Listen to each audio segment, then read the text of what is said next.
So my fiancé chose his pregnant ex-girlfriend over me at our engagement party. In front of my parents, his parents, my brothers, my grandmother, 75 guests total. He cried and said he still loved her. Then he left with her. That was 11 days ago and I still haven't slept a full night since. I need to get this out because I feel like I'm losing my mind and everyone in my life keeps telling me different things and I don't know what to think anymore. My mom says I need to process. My best friend says I need to rage. My therapist says I need to feel whatever I feel. I just need someone who doesn't know me to tell me if I'm crazy for still wanting answers. His name is Emmett. We met 3 years ago at a friend's birthday party in Minneapolis. I'm originally from a small town about 2 hours north of here, but moved to the city after college. Emmett grew up in the suburbs, went to school in Wisconsin, came back after graduation. He worked at the same company as my friend Lauren's boyfriend, which is how we ended up at the same party. I wasn't even supposed to go that night. Lauren had been begging me for weeks because she wanted me to meet this guy from her boyfriend's office, some accountant type she thought would be perfect for me. I kept saying no because I had just gotten out of a situationship that left me feeling pretty raw, and the last thing I wanted was to be set up with anyone. But Lauren is Lauren, and she doesn't take no for an answer. So I put on a dress and showed up, and the accountant turned out to be boring as cardboard. I spent most of the night by the snack table avoiding him. That's where I met Emmett. He came over to grab some of those little pigs in blankets, and we started talking about how awkward birthday parties are when you only know like 2 people there. He was funny, self-deprecating in a way that felt genuine, not performative. We ended up on the balcony for 3 hours just talking about everything and nothing. When the party ended, he asked for my number and I gave it to him without hesitating. Our first date was a week later. Then another date. Then another. Within 2 months, we were basically inseparable. He met my parents by month 4. I met his by month 5. Everything just clicked in a way I had never experienced before. My mom loved him. My dad loved him. My brothers thought he was solid. His family welcomed me like I was already one of them. I knew about Ivy. That was his ex. They had dated for almost 4 years before they broke up. Emmett told me the relationship ended because they wanted different things. She wasn't ready to settle down, didn't want to get married anytime soon, wanted to focus on her career. He wanted a family, a house, the whole traditional thing. They tried to make it work, but eventually realized they were just on different paths. That story made sense to me. I never questioned it because why would I? He seemed genuinely over her, never talked about her obsessively, never compared me to her, never gave me any reason to think she was still in the picture. The few times her name came up, it was always in past tense. Always with this kind of resigned sadness, like he had accepted it was over and moved on. We got engaged 10 months ago. He proposed on the anniversary of our first date, which I thought was incredibly romantic. He took me to this restaurant where we had one of our early dates, and got down on one knee right there between the appetizers and the main course. I said yes, obviously. I was so happy I cried. Called my mom from the bathroom because I couldn't wait to tell her. The engagement party was supposed to be this beautiful celebration. My parents hosted it at their house since they have the space and my mom lives for this kind of thing. She spent weeks planning every detail. The food, the decorations, the guest list. She was so excited to show Emmett's family that we knew how to throw a proper party. Both families flew in. Emmett's parents came from Arizona where they retired a few years ago. His sister came from Denver with her husband and their kids. My grandmother drove up from Iowa. Everyone was there to celebrate us. The party started at 6 on a Saturday. Beautiful, late September weather. My mom had set up the backyard with string lights and rented these gorgeous farm tables. There was a live band, a full bar, catering from this Italian place my dad loves. 75 people all there for me and Emmett. Around 8:30, everything fell apart. I was talking to my cousin near the dessert table when I noticed people looking toward the side gate. There was some kind of commotion, and I assumed someone had arrived late or maybe had too much to drink. Then I heard Lauren say my name in this weird, urgent way, and when I turned around, I saw her. Ivy. I knew it was her immediately, even though I had only seen a few photos. Emmett kept some old pictures on his phone, and I had stumbled across them once while looking for a photo of us. I didn't snoop or anything. They just came up when I was scrolling. She was pretty in that effortless way that makes other women feel inadequate. Long, dark hair, perfect skin, the kind of body that looks good in everything. She was standing just inside the gate, wearing this fitted dress that showed off what was very clearly a pregnant belly. She looked like she was maybe 4 or 5 months along. Not huge, but definitely obvious. I remember thinking this has to be some kind of joke, like maybe she was a friend of someone's and just happened to have the same name as Emmett's ex. Or maybe I was confusing her with someone else, because why would his ex-girlfriend show up at our engagement party pregnant? Then she opened her mouth. She said she was sorry to interrupt, but there was something everyone needed to know. Her voice was loud enough that the people nearby stopped talking and turned to look. She said she and Emmett had been seeing each other for the past year, that the baby she was carrying was his, that he had been planning to leave me as soon as she said she was ready to be with him for real. I stood there frozen. I literally could not move or speak. It was like my brain just shut down and refused to process what was happening. I kept waiting for Emmett to appear and tell her she was insane, to deny everything, to make this make sense. He appeared all right. He came pushing through the crowd with this look on his face like he had seen a ghost. Pure panic. He went straight to her and grabbed her arm and was saying something I couldn't hear, and she pulled away from him and said loudly that no, she was done hiding. Then she reached into her bag and pulled out these papers. Ultrasound photos. She held them up and I could see even from where I was standing that they had his name on them. Emmett's name, listed as the father. She said she had text messages, hundreds of them, where he talked about their future together. Where he said he loved her. Where he said he was only staying with me until she was ready. My mom was standing next to me by then. She had grabbed my arm like she was trying to hold me up. My dad was across the yard and I could see him moving toward us with my brothers right behind him.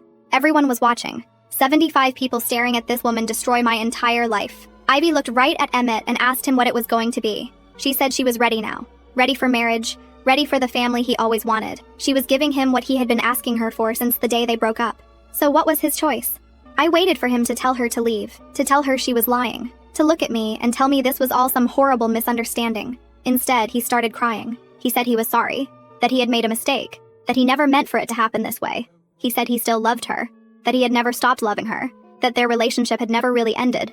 They had just taken a break while she figured out what she wanted. A break. He said our entire relationship was him waiting for her. 3 years. The dates, the holidays, meeting my family, the proposal. All of it was just him killing time until Ivy decided she was ready. My dad lunged at him. Actually lunged. My brothers Gabriel and Ryden had to physically hold him back. My dad was yelling things I had never heard him say before. My mom was crying. My grandmother was sitting in a chair looking like she might pass out. Emmett's parents were standing there in shock, not saying anything. And Emmett just stood there crying, saying sorry over and over, while Ivy stood next to him with her hand on her pregnant belly looking almost triumphant. Like she had won something. He left with her. He actually left with her. Got in her car and drove away from our engagement party. From my family's house. From the life we were supposed to build together. Didn't look back once. The party ended, obviously. My mom tried to salvage things, tried to thank people for coming and assure everyone I would be okay. But there was nothing to salvage. Everyone had seen. Everyone knew. The most humiliating moment of my life had played out in front of every single person who mattered to me. Lauren drove me home that night. I don't remember much about the drive. I just remember sitting in my apartment afterwards staring at the wall and feeling like none of it was real. Like I would wake up any minute and it would all be a nightmare. It wasn't a nightmare though. It was real. The next few days were chaos. My phone blew up with messages from everyone who had been at the party. Emmett's sister texted me this long apology saying she had no idea and she was so sorry and she was cutting him out of her life. His mom left me a voicemail crying. My friends started a rotation to make sure someone was with me at all times because they were worried about me being alone. Emmett tried to contact me. He called maybe 30 times that first night. Left voicemails saying he was sorry and he needed to explain and it wasn't what it looked like. I didn't answer. Couldn't answer. What was there to say? He had said everything that mattered in front of 75 witnesses. But here's the thing. And this is why I'm posting because I feel like I'm going insane. He showed up at my apartment 4 days after the party. Just knocked on my door like nothing had happened. I almost didn't open it, but I could see him through the peephole and something in me needed to hear whatever pathetic excuse he was going to offer. He said Ivy had manipulated him. That she had known exactly what to say to get him to react that way at the party. That he had been caught off guard and panicked and said things he didn't mean. He said the baby might not even be his. That she had refused to do a paternity test. That she was using the pregnancy to trap him. I asked him if he had been sleeping with her. He said yes, but it was complicated. I asked him if he had told her he loved her. He said yes, but he didn't mean it the way it sounded. I asked him if our entire relationship was really just him waiting for her. He couldn't answer that one. He stood there in my doorway looking at the floor and couldn't answer, which was an answer in itself. I told him to leave. He didn't want to. He kept saying he had made a mistake and he could fix it, and if I just gave him a chance to explain everything he knew, we could work through this. I said there was nothing to work through. He chose her. In front of everyone. The conversation was over. I closed the door in his face. That was a week ago. He's texted me every single day since. Long messages about how he's not with Ivy anymore. How he realized she was toxic. How the baby changes nothing about how he feels about me. His mom has called me twice asking me to please just talk to him. To let him explain. Saying she knows her son and he's not a bad person. He just made a terrible choice. Yesterday, his sister Amanda called me. She said Emmett had been staying with her since the party because he has nowhere else to go. She said Ivy had apparently been telling everyone that Emmett came crawling back to her the night of the party and they were together now, but according to Emmett, that's not true. He went to her place to confront her about what she did, and they got in a huge fight and he left. Amanda said he's been a mess. Not eating, not sleeping, just sitting in her guest room staring at the wall. I don't know why she told me that. Maybe she thought it would make me feel bad for him. It didn't. But it did make me start thinking about things I probably shouldn't be thinking about. Like what actually happened between them. Like whether Ivy really did manipulate the situation, Or whether Emmett is just saying that now because he realized he threw away his entire life for someone who was never going to give him what he wanted. Like whether any of what we had was real, or if I was just a placeholder from the very beginning. My friend Lauren thinks Ivy planned the whole thing months in advance. She thinks Ivy got pregnant on purpose knowing it would force Emmett's hand. She thinks Ivy was always going to show up at some important event and blow everything up, because that's the kind of person she is. Either way, he still slept with her. He still told her he loved her. He still stood in front of my family and said he had never stopped loving her. Those things happened regardless of who planned what. The wedding was supposed to be in April. We had already put deposits down on a venue. I was supposed to go dress shopping with my mom and Lauren next month. We had started looking at houses in the suburbs. I had this whole future planned out and now it's just gone. And the worst part is I don't even know what I'm grieving. Am I grieving the relationship? Am I grieving the future we were supposed to have?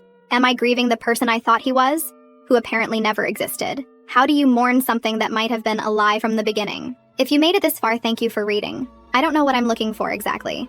Advice, maybe. Right now, I'm just taking it day by day and trying not to fall apart completely. Update, 1 week later. I did not expect my last post to get the attention it did. Thank you to everyone who commented and sent messages. I read every single one, even if I didn't respond to all of them. A lot has happened since I posted, and I need to get it out because I feel like I'm about to explode. For some context that I should have included before. After the engagement party disaster, I blocked Emmett on everything. Phone, social media, email, all of it. I couldn't handle seeing his name pop up every 5 minutes with another excuse or apology. My mental health was deteriorating and I needed him out of my space completely. But blocking him didn't stop his family from reaching out. His mom, Wilma, has been calling my mom almost daily. His sister, Amanda, kept texting me until I blocked her too. Even his dad, who I have spoken to maybe 10 times in 3 years, sent me this long message about how families go through hard times and forgiveness is important. I ignored all of it. Or tried to. Then 5 days ago, something happened that made ignoring everything impossible. I was at my parents' house for dinner. My mom had been insisting I come over more often because she didn't want me sitting alone in my apartment spiraling. So I drove out there on a Wednesday night for pot roast and what I thought would be a quiet evening. We were just finishing up when someone knocked on the front door. My dad went to answer it and I heard voices in the hallway. Then my dad saying something sharp that I couldn't make out, then footsteps coming toward the dining room. It was Wilma, Emmett's mom. She had driven up from where she was staying at Amanda's place specifically to talk to me. My dad was behind her looking furious, and my mom had already stood up from the table with this expression like she was ready for battle. Wilma started talking before anyone could stop her. She said she knew I was hurt and I had every right to be. She said what Emmett did was unforgivable, and she had told him so herself. But she said there were things I didn't know, things that might change how I saw the situation, and she was begging me to just listen for 5 minutes. My mom told her this wasn't appropriate, that showing up uninvited at their home was crossing a line, that if Wilma had something to say she could have called or written a letter like a normal person instead of ambushing us during family dinner. Wilma started crying. She said she knew she was out of line but she was desperate.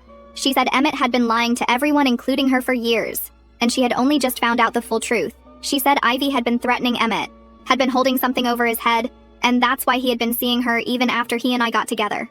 My dad told her to leave. Not asked. Told. He opened the front door and stood there waiting. But Wilma kept talking. She said Ivy had told Emmett she would ruin his life if he didn't stay with her. That she had something on him. Some kind of information that could destroy his career and his relationships. And she had been using it to control him for years. She said Emmett was a victim too, even if it didn't look that way from the outside. I finally spoke. I asked her what information. What could Ivy possibly have that would give her that kind of power over him? Wilma said she didn't know the specifics. That Emmett wouldn't tell her. That he just kept saying it was complicated. And he had made mistakes. And Ivy knew things that could hurt people he cared about. I almost laughed. Not because it was funny, but because it was so pathetic. This was his defense. This was the big explanation his family had been building up to for over a week. That he was being blackmailed by his ex-girlfriend into sleeping with her and telling her he loved her and planning a future with her. As if he had no agency in any of it. As if he was just this helpless puppet being controlled by an evil mastermind. I told Wilma I was sorry she had driven all this way, but there was nothing she could say that would change what happened. Her son made choices. He chose to cheat. He chose to lie.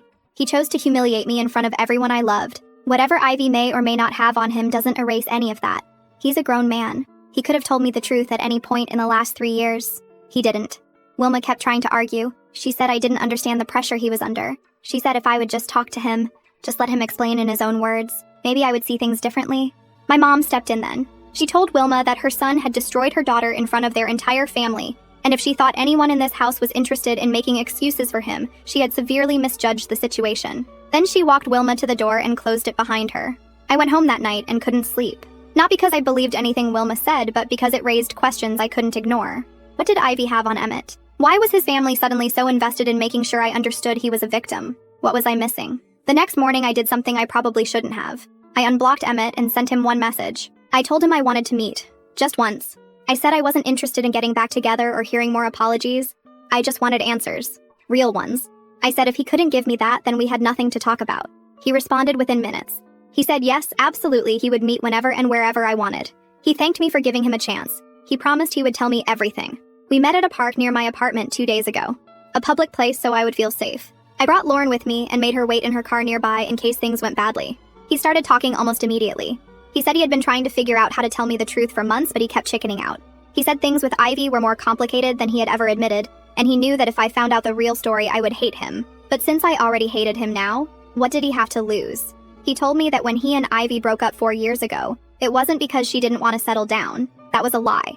They broke up because she caught him doing something. He wouldn't tell me what exactly. He just said it was something he was deeply ashamed of. Something that happened during a dark period in his life. Something he had worked hard to move past. Ivy had evidence. Photos or messages or something. She had kept it all this time, and when they broke up, she told him she would use it if he ever tried to move on with someone else. He said he thought she was bluffing at first. He tried to date other people, and every time he did, she would reach out with reminders of what she had. She would threaten to send the evidence to his family, his job, anyone who mattered.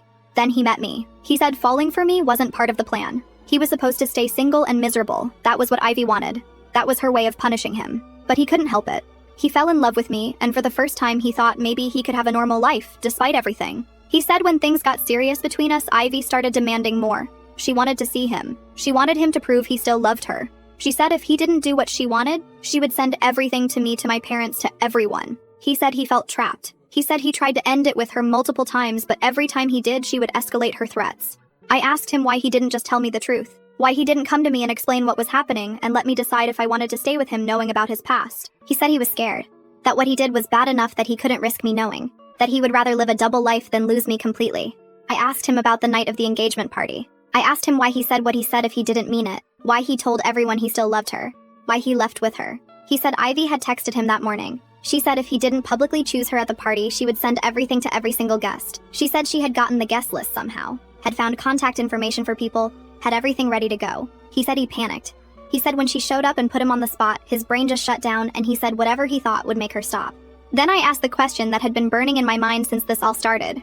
Was the baby his? He said he didn't know. He said they had slept together, yes, but he had always been careful, and he wasn't sure the timing added up.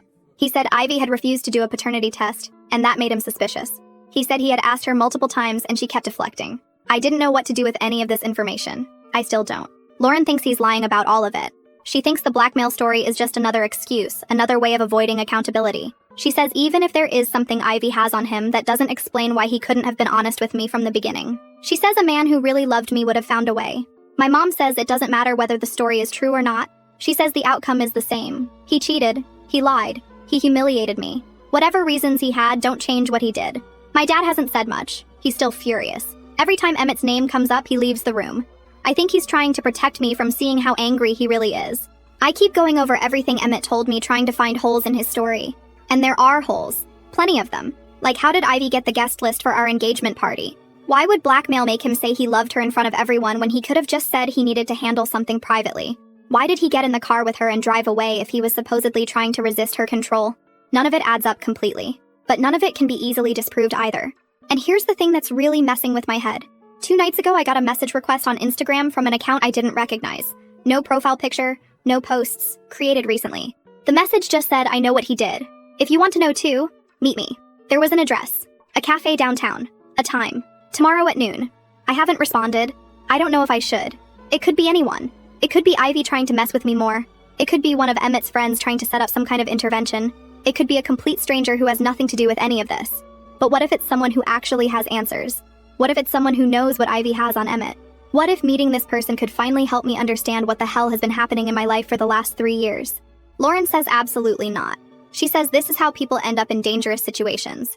She says I need to block the account and move on. My mom agrees. She says I already have all the information I need. Emmett betrayed me. That's the only fact that matters. But I can't stop thinking about it. I can't stop wondering what's really going on. And I can't shake this feeling that there's more to this story than anyone is telling me. But how am I supposed to move forward when I don't even understand what I'm moving forward from? I don't know what I'm going to do yet. I have until tomorrow at noon to decide. I'll update again when I figure out my next move, or when everything falls apart even more. whichever comes first. Final update. I went to the cafe. I know. Everyone told me not to. Lauren practically begged me. My mom said I was asking for trouble, but I couldn't not go. I had spent 2 weeks drowning in half-truths and manipulations, and I needed something real. So I went. Lauren insisted on coming. She sat at a table across the room pretending to work on her laptop while I waited near the window. I ordered a coffee I didn't drink and watched the door. Nobody came. 45 minutes of nothing. Whoever sent that message either chickened out or was messing with me from the beginning. Lauren drove me home and I spent the rest of the day feeling stupid. But here's the thing. While I was sitting in that cafe waiting for a ghost, Ivy was at my apartment. My neighbor Bethany texted me around 1 asking if everything was okay. She said there was a woman standing outside my door who had been there for almost an hour. I knew immediately who it was. By the time we got there, Ivy was gone, but she had left an envelope taped to my door with my name on it. Inside was a letter. 3 pages. Handwritten. She said she never meant for things to go this far. She said when she showed up at the engagement party, she thought Emmett would choose her, and they would leave together, and I would just be a footnote. She didn't expect his family to turn on him. She didn't expect the aftermath. She said the blackmail story was partly true, but mostly exaggerated. Yes, she had information about something he did. Yes, she had used it. But he wasn't some helpless victim. He wanted to be with her. He came back willingly every single time. The threats were just an excuse he used to justify his choices. She said the baby was definitely his. She had done a paternity test and had the results. Emmett had seen them weeks ago. His whole act of uncertainty was another lie. And then she said Emmett had proposed to her too, 2 years ago. Before he proposed to me, she said he gave her a ring and she said no because she wasn't ready. That's when he started dating me. Not because their relationship ended, but because she rejected him and he wanted to make her jealous. He told her I was just a placeholder. He said he would drop me the second she changed her mind. She included a photo. Emmett on one knee, a ring box open, her standing there with her hands over her mouth, dated 2 years before our engagement. I stared at that photo until my vision blurred. Lauren kept saying it could be photoshopped. Ivy was clearly unstable and couldn't be trusted, but something about it felt real. The setting, his clothes, the way he was looking up at her. I needed to confront Emmett. I texted him that night, told him I had the letter, told him I had seen the photo, told him if he didn't meet me and tell me the actual truth, I would send everything to his parents and everyone else who still believed his victim story. He showed up at the park the next afternoon. Same bench, same haunted look. I started by asking about the proposal. He tried to deny it, said Ivy was lying, said she had fabricated the photo. I told him to stop. I told him the photo was clearly real and if he kept lying I was walking away forever. One chance. This was it. He admitted he had proposed to Ivy, admitted it was before me, admitted that when she said no he was devastated and started dating to move on. He said he met me during that period and fell for me, but part of him had always wondered what would have happened if Ivy had said yes. I asked if I was really just a placeholder. He said his feelings for me were real, but he also said he couldn't promise that part of him hadn't been waiting for Ivy. He said he had loved us both in different ways and he knew that made him terrible, but it was the truth. I asked about the baby, about the paternity results. He admitted he had seen them. The baby was his. He had been lying about being uncertain because uncertainty made him look less guilty than knowingly getting his ex pregnant while engaged to me. Then his phone started ringing. He glanced at the screen and his face changed completely. He answered and I could hear yelling through the speaker. A woman's voice. Ivy's voice. Screaming that she knew he was with me, that her sister had seen us, that he had promised her he would never speak to me again. Emmett was trying to calm her down, saying it wasn't what she thought, saying he was just trying to get closure so they could move forward. He actually said that. Move forward. Like he and Ivy were the real couple and I was just loose ends to tie up. I grabbed the phone out of his hand. Ivy went silent for a second when she heard my voice. Then she started screaming at me, calling me desperate, saying I couldn't take a hint, saying Emmett had chosen her and I needed to accept it and move on with my pathetic life. I told her I wasn't the one who showed up at someone else's engagement party like a psycho. I told her I wasn't the one who got pregnant to trap a man who clearly couldn't commit to anyone. I told her she had won nothing. She had won a liar and a coward. And in a few months she would be raising a baby with someone who would cheat on her the same way he cheated on me. She told me I was just jealous. That Emmett had never loved me. That everything we had was fake and deep down I knew it. I told her to ask him about the ring. Ask him if the ring he gave her looked similar to the one he gave me. Ask him if he recycled his proposal speech too, or if he came up with something original the second time around. She went quiet.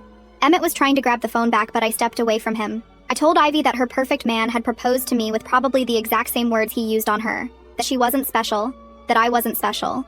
That we were both just options he was keeping warm until he figured out what he actually wanted. Ivy hung up. Emmett was furious. He said I had just made everything worse. He said Ivy was already unstable and now I had set her off and who knows what she would do. He said I was being vindictive and cruel and this wasn't like me. I laughed. I told him he didn't know what I was like. He had spent 3 years lying to my face so clearly he didn't know me at all. And I told him I didn't care what Ivy did. I didn't care if she burned his life to the ground. I didn't care if she told everyone whatever secret he was so desperate to protect. He had already destroyed everything that mattered to me, so whatever happened to him next was not my problem. He tried to grab my arm, tried to make me listen. He said we needed to talk about this calmly, that I was being emotional, that I wasn't thinking clearly. I pulled away and told him if he touched me again I would scream and every person in this park would see him for exactly what he was.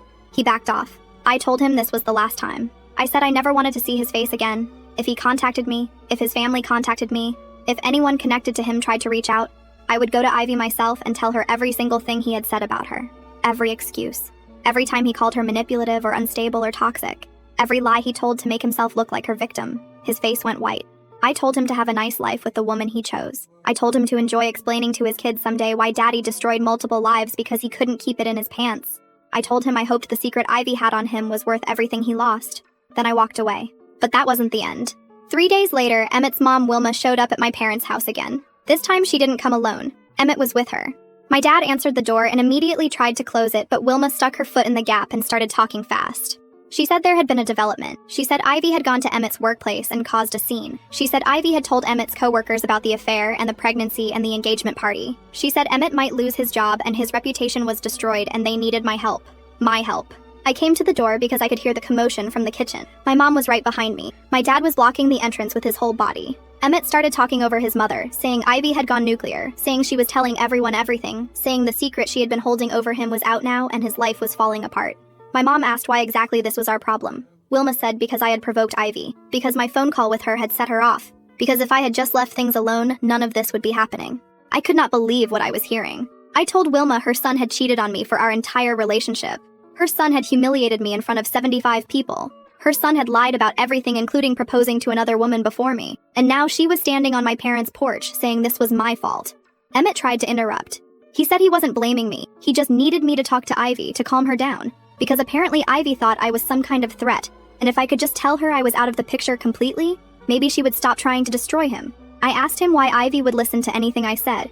He said because Ivy was jealous of me, because even though she had won, she was convinced Emmett still had feelings for me. Because apparently during their fights over the past few weeks, he had said things about me that made Ivy insecure. He had compared them. He had told Ivy she wasn't as kind as me, wasn't as easy to be around, wasn't as loving. So even while choosing her, he was using me as a weapon against her. My dad told them to leave. He said his daughter had been through enough. He said if they didn't get off his property in the next 30 seconds, he was calling the police. Emmett tried one more time. He looked right at me and said he was sorry. He said he knew he had ruined everything. He said he had loved me, really loved me. And losing me was the worst thing that had ever happened to him. I told him no. Losing me wasn't the worst thing. The worst thing was that he never had me. Not really. Because you can't have someone when you're lying to them every single day. I said the person he thought he loved didn't exist because I would never have been with him if I knew the truth. So whatever feelings he had were for a relationship that was built on nothing. Then I closed the door. That was a week ago. Emmett's life has apparently continued to implode. His sister Amanda texted Lauren because she knew I had blocked everyone. She said Emmett was put on leave from work pending some kind of internal review. She said Ivy had been posting things on social media that were getting shared around. She said their parents were fighting constantly about whether to support Emmett or cut him off. She said Ivy was also threatening to keep the baby from Emmett entirely, to put a different name on the birth certificate, to raise the child without him. Apparently they had gotten into a massive fight where Ivy said if Emmett couldn't commit to her completely, she would make sure he never saw his kid. It's not my problem anymore. My dad said something the other night that stuck with me. He said some people go through life collecting options instead of making choices. He said Emmett was never going to be happy with Ivy or with me or with anyone because he would always be wondering what else was out there. He said I dodged something worse than a bullet. I dodged a lifetime of being someone's backup plan. To everyone who followed this mess, thank you. And if Ivy ever reads this, which honestly she might since she seems like the type to search for her own name online, I want her to know something. You didn't win. You got a man who compares you to his ex-fiancé during fights. A man who proposed to someone else into your pregnancy. A man who lies as easily as breathing. You two deserve each other.